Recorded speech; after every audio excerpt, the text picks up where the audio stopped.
A long line of cars snakes through a COVID-19 testing site in the US Midwest. For now, the focus of frontline medical staff is on coping with a new surge of COVID-19 infections and stopping hospitals from being overrun. But there is hope and help on the way. The latest data from various COVID-19 vaccine candidates promises a successful outcome and a potential end to the pandemic. In Chicago, planning for the vaccine rollout is well underway. Actually started vaccine planning way back in February, and we were able to focus a lot of that initial activity on things like buying up syringes and making sure we had all the supplies that would be needed for an eventual vaccination campaign. But we are absolutely ready to go here in Chicago.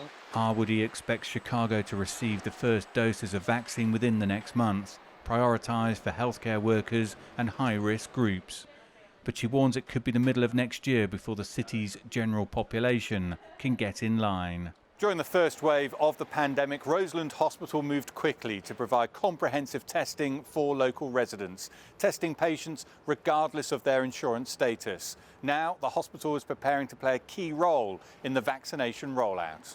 Well, we'll throw all the elbows necessary to get as much of the vaccinations that we can here at the new Roseland Community Hospital, because we've already proven we are flexible, we're mobile, we're fluid. We can get out in the community and we can provide that testing.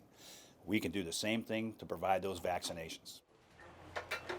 It is still unclear how the vaccination program will be implemented. Dr. Victoria Brander recently joined the hospital's COVID-19 task force. She says vulnerable communities such as Roseland should be given fair access to the vaccine. We're in a healthcare desert, so we're the only hospital in a 10-mile radius. And we are fighting hard to get first access to the resources to protect our community, because our community is among the most vulnerable. So we will be leading the effort in our community to make sure everyone is vaccinated. In the meantime, the focus remains on managing the period before the vaccine is available. The COVID-19 and ICU wards at this hospital are already full. The threat of being completely overrun, staff here say, remains a real possibility. Dan Williams, CGTN, Chicago.